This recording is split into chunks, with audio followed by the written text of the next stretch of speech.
Hello, in this video we're going to introduce the multiplier approach to analyzing how shocks to aggregate demand affect aggregate output.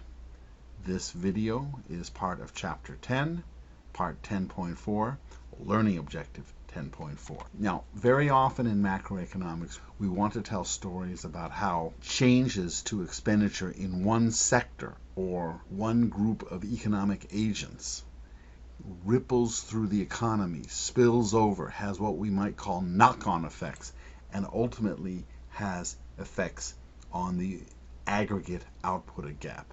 So, for example, we might think of changes to consumption by households, changes to investment by firms.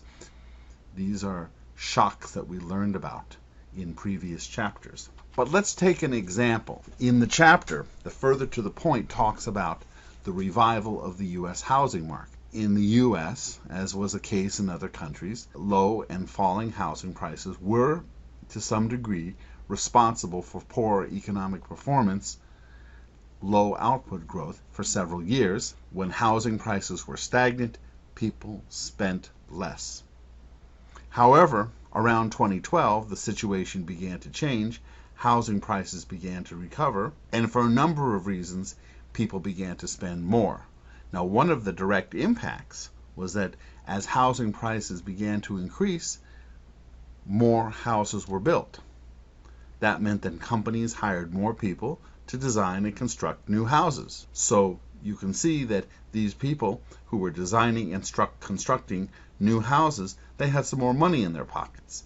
But then we might want to think about the indirect impacts, or sometimes people might think of it as ripple effects, as if we are throwing a pebble into a pond and then the pond is having ripples. So we think about the construction workers who are now back on the job. They need reliable transportation, so they're going to purchase more trucks. So that means there's going to be more income, let's say, to automakers and to the employees of automakers, who in turn are going to spend more. Also, when people go and buy these new houses, the new homeowners, they're going to have to purchase furniture, appliances.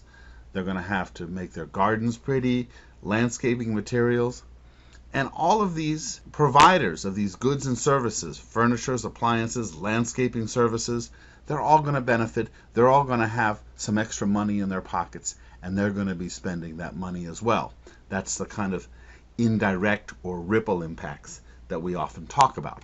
We're going to analyze a little bit more formally these ripple effects, and we're going to also be looking at what is known as the multiplier effect. And what the multiplier effect tells us is that the impact on economic activity at the end of the day can be larger than the initial shock itself.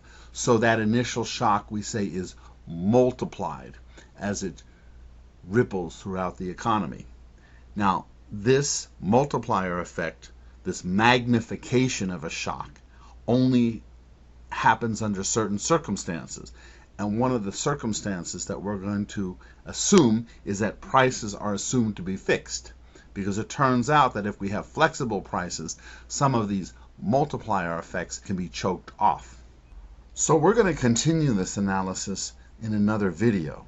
In the video that directly follows, we're going to implement a very rudimentary multiplier analysis in a spreadsheet, and then after that, we're going to expand the analysis, and we're going to show that using the multiplier analysis, aggregate expenditures must equal aggregate output.